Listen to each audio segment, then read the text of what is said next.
I knew something had shifted the moment I opened the door. There he was, standing on my front porch with a suitcase in one hand and a duffel bag slung over his shoulder, wearing that familiar, easygoing grin. "Hope I'm not intruding," Liam said, his voice warm, teasing. I scoffed, stepping aside to let him in. "You've practically lived here since you were 14. I think the guest room has your name on it by now." Liam chuckled, brushing past me, and just like that, the house felt fuller. He dropped his bags by the staircase and stretched, his gray t-shirt riding up just enough to reveal a strip of toned stomach before settling back into place. I looked away too quickly. This was fine, completely fine, except it wasn't. Not for me, because Liam wasn't a kid anymore. Hadn't been for a long time. He was 24 now, broad-shouldered and confident, with a quiet charm that had always come naturally to him. And somewhere in the years between school drop-offs and backyard barbecues, between his laughter echoing in my kitchen and the way he always felt at home here, something had shifted in me. I had stopped seeing Liam as just my son's best friend, and that was dangerous. "You okay?" His voice snapped me out of my thoughts. He was watching me, head tilted slightly, like he could see straight through me. I cleared my throat. "Yeah, just thinking about how old I must be getting if you're all grown up and moving cities." Liam grinned. "You're not old, Theo." He said it so easily, as if it were a fact, not something I'd spent too much time thinking about. "Besides, I wouldn't leave without seeing you first." That shouldn't have meant as much as it did. "Well," I said, turning toward the kitchen to escape the weight of his words. "You must be hungry after the drive." Liam followed, close enough that I could feel his presence behind me, his voice warm when he said, "Starving." I told myself this week would pass like any other, that I could ignore whatever this was, whatever had been lingering in the background for too long now. But as Liam settled onto one of the bar stools, his fingers drumming idly against the countertop, I had the sinking feeling that nothing about this visit would be simple. And for the first time, I wasn't sure I wanted it to be. Liam had always fit into my life so seamlessly that it was strange to think of a time before him. He and Dylan met in middle school, two reckless boys who bonded over their love of soccer and bad action movies. I remembered the first time Liam stayed over, 12 years old, all knees and elbows, his laughter shaking the walls of my house like he belonged there. And maybe he always had. He had been there for every milestone, every birthday dinner, every holiday Dylan had insisted he join, every Sunday morning when he'd shuffle into my kitchen with a sheepish grin, stealing a cup of coffee before Dylan even woke up. "You make it better than my parents do," he used to say, flashing a dimpled grin that made it impossible to tell him no. Even after they grew up and life got busier, Liam still found his way back. He'd visit during college breaks, crash on my couch after long road trips with Dylan, and text me just to check in. But Dylan wasn't here now. He was away for work, and Liam had come anyway. He was here for me. "You're quiet tonight," Liam said, his voice breaking through my thoughts. He was leaning back in his chair, fingers wrapped around a beer, watching me like I was a puzzle he wanted to solve. I shrugged, focusing on dinner. "Just not used to the company. The house is quieter these days." Liam hummed in understanding. "I always liked it here. Felt like home." I swallowed hard, turning away to stir the pasta. That was the thing about Liam. He said things so easily, so openly, without ever realizing the effect they had on me. We slipped into conversation like we always did. He caught me up on his plans, his new job, the apartment he was moving into. And then, just as naturally, he started teasing. "You know, I was expecting Dylan to be here, but having you all to myself? Not a bad deal." I rolled my eyes, but my chest tightened. "You say that now, but give it a few days, and you'll be sick of me." "Doubt it," he said, smirking over the rim of his bottle. "I've spent years perfecting the art of annoying you. I think I'll survive a week." I laughed despite myself. It had always been like this. Our conversations effortless, his presence both comforting and maddening. Later, after dinner, we moved to the living room. Liam sprawled across the couch like he owned it, his socked feet nudging my thigh as he flipped through the channels. "Movie?" he asked. "Or do you turn into an old man after 9?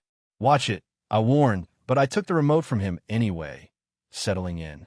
A quiet moment stretched between us, the only sound the low hum of the TV. Then, casually, Liam said, "Can't believe this might be my last week here." I looked at him, at the way he stared at the screen like he wasn't really watching it. "You'll visit," I said, keeping my voice light. "You always do." He glanced at me, then, something unreadable in his expression. "Yeah, I always do." It should have felt like any other night, like the countless evenings we'd spent just like this. But there was something different now, something I was trying too hard not to name. And when Liam stretched, his arm brushing against mine, warm and lingering, I knew I wasn't the only one feeling it. I should have seen the storm coming. The sky had been darkening all afternoon, thick clouds rolling in like an omen. But it wasn't until the rain came down in sheets, wind rattling the windows, that I realized how bad it was. Liam stood beside me at the kitchen sink, staring out into the downpour. Damn, that got serious fast. I grabbed my phone, checking the weather alert. Looks like the roads are flooding. Power might go out too. Liam whistled low.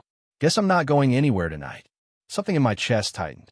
I told myself it was just the inconvenience, nothing else. Good thing you already planned to stay here, I said, setting my phone down. Not like you were going to sleep outside. Liam smirked. That depends. Still making me sleep in the guest room. His words were light-hearted, teasing, but they hit somewhere deeper. I shook my head, pushing past him to check the emergency candles in the drawer. Theo, Liam said, softer now. I didn't turn around. You're acting weird. I let out a breath, closing the drawer a little too hard. Just tired. Liam wasn't buying it. I could feel him watching me, the weight of his gaze like static in the air. But before he could press further, the lights flickered once, twice, then died, plunging the house into darkness. A beat of silence. Then Liam's voice, amused. You jinxed it. I exhaled through my nose, trying not to laugh. Yeah. Hold on. I fumbled for the lighter, sparking the candle on the counter. The warm glow flickered between us, casting long shadows on the walls. Liam leaned against the kitchen island, arms crossed over his chest, looking far too at ease for someone stuck in a blackout. Romantic, he teased. You light candles for all your guests. I shot him a look. Only the ones who are stranded here against their will. He grinned, but the moment stretched, something unspoken hovering between us. The storm outside raged on, wind howling through the trees, but inside it was impossibly still. Liam rubbed a hand over his neck. Suppose we should get comfortable. You got extra blankets? Yeah, in the hall closet. I want to grab them, expecting him to follow me upstairs. Instead, he stayed put, watching me go, and I felt it, the weight of his presence, even when I wasn't looking. Later, in the dim glow of candlelight, we sat in the living room, bundled under separate blankets on the couch. The power was still out, the rain still hammering the windows, and the only sound between us was the occasional crackle of the candle's wick. Liam stretched his legs out, bumping my knee with his. Well, if this is my last visit before the big move, at least it's memorable. I huffed a laugh. You always did like a little chaos. Not always, he said, quieter now. I liked the quiet too. Something in his voice made me glance at him. His gaze was steady, unreadable in the dim light. You know, he continued, Dylan always used to say you were like a second dad to me. I swallowed. Yeah. Liam nodded. But that was a long time ago. He let it hang there, let the weight of it settle between us. I should have said something, should have kept it light, but I couldn't move, couldn't breathe past the unspoken meaning in his words. Not anymore. Things change, he said, softer now. People change. I wasn't sure if he meant me or himself. I wasn't sure it mattered. Outside, thunder rumbled, shaking the walls. Instinctively, I shivered, pulling the blanket tighter around my shoulders. Liam noticed. Without hesitation, he shifted closer. Not much, just enough for the warmth of his body to reach me, enough for his knee to press against mine, for the fabric of our blankets to overlap. You okay? He asked. It was such a simple question, but something in the way he said it, gentle, careful, made my throat go tight. I nodded. Yeah, just tired. Liam searched my face, eyes lingering on my mouth for half a second too long. Liar, he murmured, barely above a whisper. And then, so casually it could have been an accident, his fingers brushed against mine under the blanket. A soft, fleeting touch. A question. I didn't move. didn't pull away, and neither did he. Liam didn't move his hand away. Neither did I. The storm outside had softened, but inside, the silence stretched, thick, charged, filled with everything we hadn't said. The candle between us flickered, its glow dancing across Liam's face, highlighting the curve of his jaw, the thoughtful crease between his brows. I should have pulled away. I should have said something, made a joke, shifted the moment back into something familiar. But I didn't. Instead, I let my fingers shift, just barely, against his. A slow inhale. His. Theo, Liam said, so quietly I almost didn't hear it. I swallowed, my pulse a heavy drumbeat in my ears. Yeah. A pause. Then softer. Nothing. Nothing. But it wasn't nothing. It was everything. I forced a breath, looking away, trying to ignore the warmth of his hand, so close to mine, the way my skin buzzed where we touched. Liam shifted beside me, his knee pressing more firmly against mine. You ever wonder, he started, then hesitated. Forget it. I turned to him then. His expression was guarded, lips slightly parted like he wanted to take the words back. Liam, I said, careful. What? He exhaled through his nose, shaking his head with a quiet chuckle. You're going to make me say it, aren't you? My chest tightened. Say what? I didn't ask. Didn't have to. Because when Liam looked at me again, there was no hiding the truth anymore. And maybe I should have been shocked, should have doubted it. But I didn't. Because I had seen it, hadn't I? The way he looked at me when he thought I wasn't paying attention. The way his jokes always carried something just beneath the surface. The way he showed up, always, even when he didn't have to. Liam shifted closer, the blanket slipping from his shoulder, pooling around his waist. I think you know. My heart pounded. Liam, tell me I'm wrong. He interrupted, his voice quiet but firm. Tell me you don't feel it too, and I'll drop it. I opened my mouth, but nothing came out. Because I couldn't. Liam's throat bobbed as he swallowed. That's what I thought. I closed my eyes for a second, my pulse a wild, uneven thing. Liam, this is complicated. It doesn't have to be, he said, almost too quickly. Then, quieter. Unless you want it to be. I ran a hand through my hair, exhaling hard. You're Dylan's best friend. I know. You're young. You have your whole life ahead of you. Liam let out a breathy laugh, shaking his head. You say that like I haven't been thinking about this for years. Years. I looked at him sharply, but he was already watching me, his expression raw, open, unguarded. Yeah, he admitted, a little wry, a little sad. Years, Theo. The weight of it knocked the air from my lungs. Jesus, Liam. I rubbed a hand over my face. Why didn't you say anything? He huffed a quiet laugh. Because I figured you'd shut it down. Because I thought you'd never let yourself think about it. I let my hand fall to my lap, shaking my head. You shouldn't have had to. What? Liam cut in, his voice sharper now. Wait. Keep quiet. Pretend like it was nothing. Believe me, I tried. I swallowed hard. Liam, tell me you never thought about it, he said, softer this time. And I'll believe you. I stared at him, my chest aching. The words wouldn't come. Because they weren't true. Liam let out a quiet breath, nodding like he already knew. Yeah, he murmured. That's what I thought. A beat of silence. Then before I could think, before I could stop myself, I reached out. Just barely. Just enough for my fingers to brush over his again, deliberate this time. Liam stilled, his breath catching. I should have stopped there. I should have. But I didn't. My hand turned, palm up, and Liam, without hesitation, laced his fingers through mine. A slow exhale. His. Theo, he said again, and this time, it wasn't hesitant. This time, it was a question. I squeezed his hand, and it was an answer. Liam shifted closer, our knees knocking, our joined hands resting between us. His fingers flexed against mine, like he couldn't believe it. Yeah, he murmured, his voice almost reverent. I let out a shaky breath. Yeah. A slow smile tugged at the corner of his lips. So what now? I looked at him, the way the candlelight flickered across his face, the way his eyes searched mine like he was still waiting for permission. And I knew, then, that there was no going back, that I didn't want to. I reached up, brushing a thumb over his cheekbone just lightly.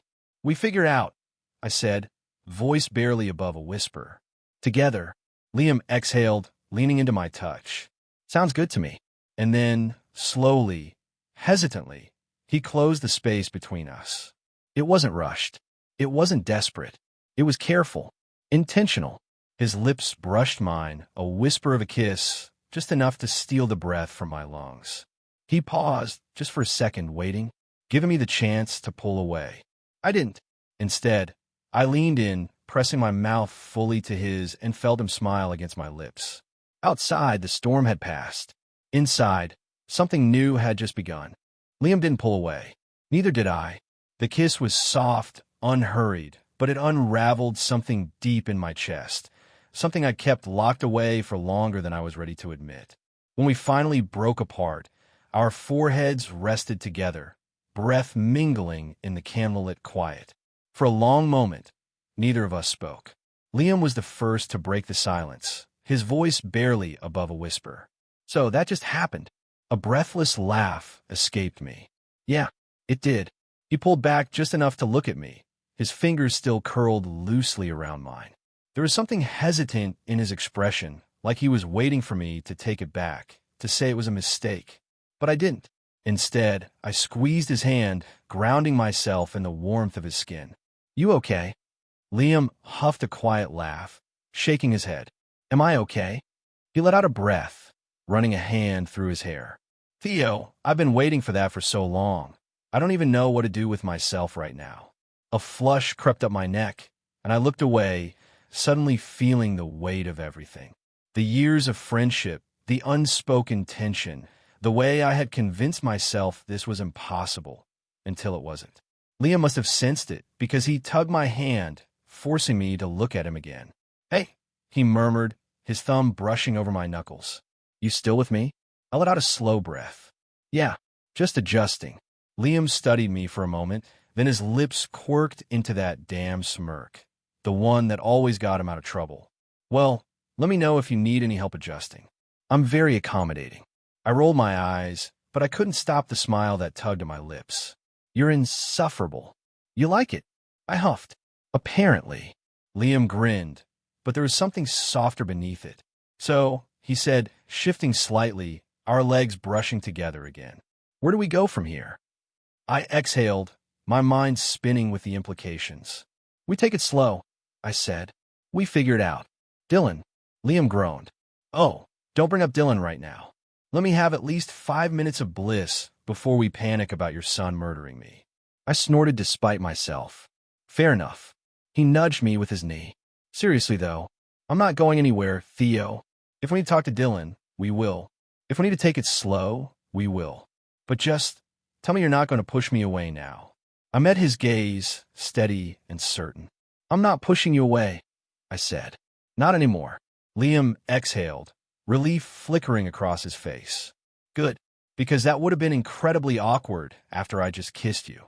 I let out a breathy laugh, shaking my head. You really don't shut up, do you? Liam grinned, leaning in slightly. You can always shut me up again. I raised a brow. Are you seriously angling for another kiss already? Can you blame me? His voice was softer now, teasing but genuine. I waited years for the first one. You can't fault me for trying to make up for lost time. And damn it, I should have been more composed. Should have made him work for it. But instead, I pulled him back in, my hand threading into his hair as I kissed him again, deeper this time, no hesitation. Liam sighed against my lips, smiling. Okay, he murmured between kisses. I'm definitely staying here forever. And for the first time in a long time, I let myself believe that maybe, just maybe, that didn't sound so bad. The storm had passed by morning. The air smelled fresh, damp with rain, and golden light filtered through the blinds, stretching long shadows across the living room floor. I woke up to warmth. It took me a second to remember why. Liam. His body was curled against mine, his head resting on my shoulder, his arm slung lazily across my chest. At some point in the night, we must have shifted closer, blankets tangled, limbs pressed together in the quiet comfort of the dark. I should have felt awkward, but I didn't. Instead, I stayed still, listening to the soft, steady sound of his breathing. And for the first time in longer than I could remember, I didn't feel alone. Liam stirred, mumbling something incoherent against my shoulder before blinking up at me, still half asleep. His hair was a mess, sticking up in different directions, and his voice was thick with drowsiness when he said, "Morning." A slow smile tugged at my lips. "Morning." He blinked at me for a moment, then grinned, stretching his arms over his head. "So," he drawled, "was last night a fever dream, or did I actually manage to get you to kiss me?" I rolled my eyes, shoving his shoulder lightly. "Don't get cocky." "Too late," he said, smirking. But then, softer, "You okay?" I knew what he was really asking. "Are you regretting it?" I exhaled, shifting to sit up, running a hand through my hair. "Yeah," I said, and I meant it. "I am." Liam studied me for a second, then nodded, satisfied. "Good, because I'm starving, and I really don't want to have a big emotional talk before breakfast." I let out a breathy laugh. "You're impossible." He grinned. "You like it?" And he wasn't wrong. An hour later, we sat at the kitchen table, coffee steaming between us, plates stacked with eggs and toast. The night had settled between us in a way that didn't feel heavy, didn't feel uncertain. It just was. Liam dunked a piece of toast in his coffee with an air of confidence that suggested he'd been doing it for years. I raised a brow. "That's disgusting." "It's a delicacy," he said, taking a dramatic bite. "You wouldn't understand." I shook my head, hiding a smile behind my mug. And then, before I could overthink it, I reached across the table and took his free hand in mine. Liam stilled, his eyes flicking up to meet mine. For a moment, neither of us spoke. And then he squeezed my hand, his thumb brushing over my skin, and the last of my uncertainty melted away. "So," Liam said after a beat, a playful glint in his eye, "when do we break the news to Dylan?" I groaned, dropping my head into my free hand. "Let's not ruin the morning, okay?" Liam laughed, but there was something softer beneath it, something certain. And as I looked at him, this boy who had somehow, over the years, become something so much more, I knew one thing for sure. We'd figured out, together,